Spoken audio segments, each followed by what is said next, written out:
You are listening to Proof Text, a Glossa House podcast exploring Scripture and all things related to it. New episodes are released daily. For more information, check out glossahouse.com and subscribe to our channels on Spotify and YouTube. Welcome and enjoy.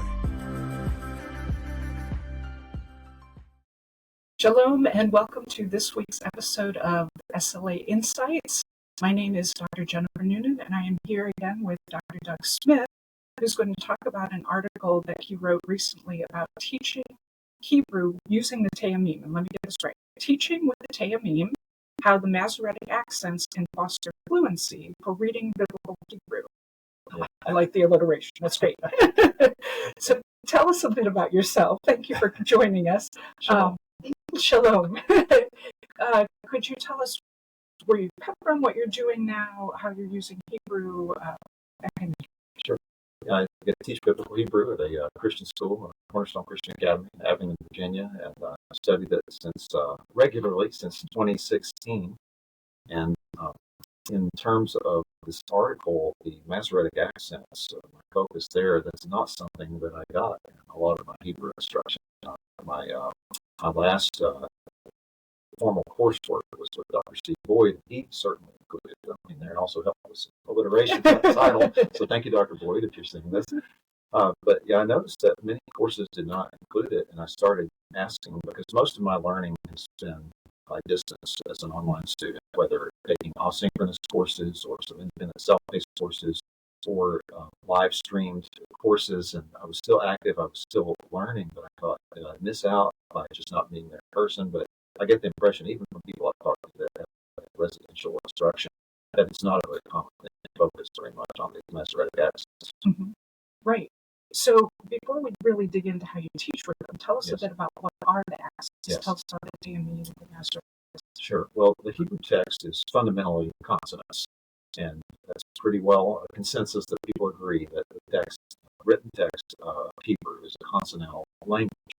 But the Masoretes in the medieval era, especially 750 to 1000, they are adding, and many times it's a different person, writing the consonants, writing the vowels, writing the accents in, which are oldest complete witness, I believe, the Leningrad Codex. I think part of the reason it's so notable is that Shmuel ben Yaakov, I think, did all of those things himself, and it's such a beast to copy all of those things out in Hebrew. But the consonants have the vowels and the points for the vowels and the accents added to them to help people to read the text. So the accents fundamentally are just little lines, shapes that are going to show when words need to go on, connect to the next word, or when they need to have a pause.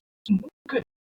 So they're useful for almost like punctuation. Yes. Right? That's kind of the idea. Either this word connects to the word before, or it does not connect, and we're ready to start a new word. But it's my understanding also it marks the accent syllables of the word in most cases. Yes. So they kind of have this multi-functionality. Right. The standard way I try to remember is more alliteration, stress and syntax and song. Yes. Which I believe are related. Mm-hmm. Absolutely. So these multifunctional things were written intended to help the reader, right? Yes. So how can we then use them to help us read? Right.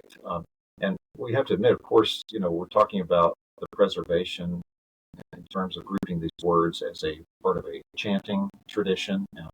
They're also called cantillation marks, which is another word for singing of the text. And some people are kind of put off by that or say, well, that's not for us. I'm not learning. I don't need to chant. I'm not a synagogue setting or whatever it might be. I'm a Christian scholar studying this. Why do I need to fool with this? Well, there's an interface with the musical function, with the music, and with the phrasing. If you've ever been in a choir, or if you've ever learned to play piano and been told, let's do staccato, legato, connect these, and then, take a breath here. It just, it goes into that so well. And so I found that when you see how it groups things at times, phrases, and sometimes in clauses, and where it has you pause, it falls very naturally with what we would do as readers. So it would make sense in the chanting tradition that you would have those sorts of things. And I think that also leads, the fluency and then the comprehension. Right. So explain that a little more in terms of now teaching Hebrew, how does it connect with fluency? How do we get Right. So when you observe, for instance, in the first verse of the Bible, that Bereshit has a disjunctive accent. It's not a major disjunctive. It's not a long pause, but it is a bit of a pause. And then bara Elohim, there's a conjunctive accent on bara that connects it with Elohim. So we have translated it to English, and we're thinking in the beginning, God created. We could think of how we might take a breath right there, and that works in Hebrew. Bereshit, bara Elohim, and then a major pause on Elohim, and so you have a slight pause that makes you helps you chunk manageable units together, and then add the predicate there of the verb bara, Bereshit, bara Elohim, et hashemayim be'et ha'aretz. And it just makes it so much easier than being intimidated by a huge amount of Hebrew text as a beginning or intermediate student to try to, how can I get that in here and out efficiently? It just puts it in manageable chunks. That makes sense. Mm-hmm. Right. So it's not just, oh, we'll take a couple words together. We're going to group a couple words that belong together. Yes. Great. So how does this relate to second language acquisition and how people would naturally read or acquire a language?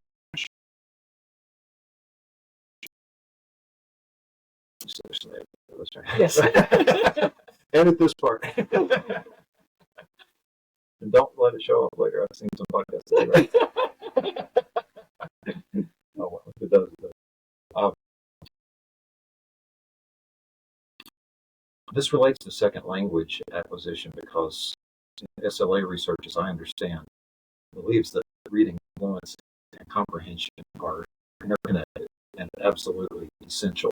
Mm-hmm. And I noticed in my own experience, before I was able to get a review course with Dr. Adam Howell and Ruth in class, and it helped me so much to start getting out there and vocalize some of my other experiences online.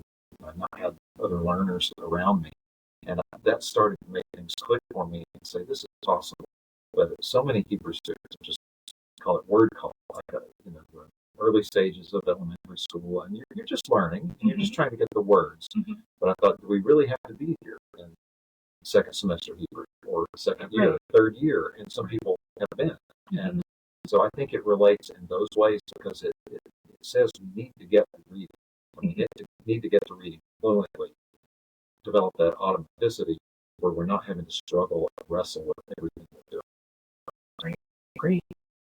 So the potential benefits of using the accents to help teach, what would you say with that?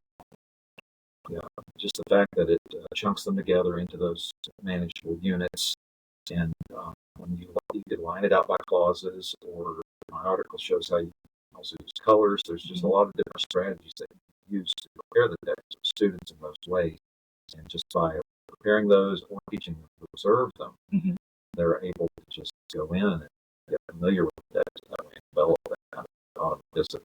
Great. What are the challenges? Well, there are a lot of accents.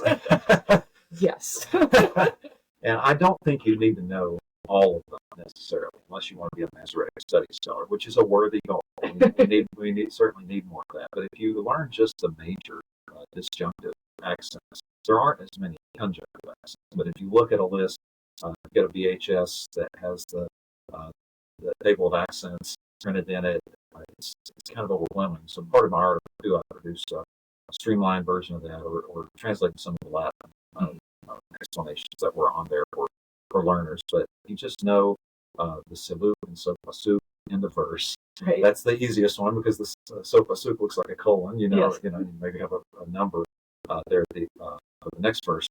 And you get the Adnak, which looks like a wishbone, depending on the font, or upside down V.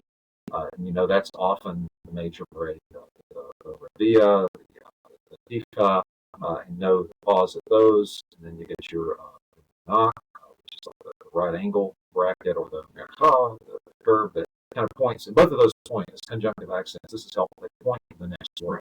Right. And so those sorts of strategies, you just learn a handful of those major accents, you can get fluency just with that. And you can certainly go back and nuance it even more if you want to learn the less common ones. But that's biggest challenge, I think, is just deciding which one we're going to focus on.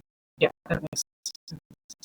Good. So, what would you say to someone who says, I only have this much time to teach you? Do you really think I ought to be doing the Masoretic also, in addition to all this other stuff I'm trying? Right. I understand that concern. I think that you can at least do something. Even if all you do, and some teachers, all they do is just point out, okay, here's autumn. I mean, that's something. That's better than nothing. But I think that the main thing that you can do if you're pressed for time is to scaffold it, to prepare those texts.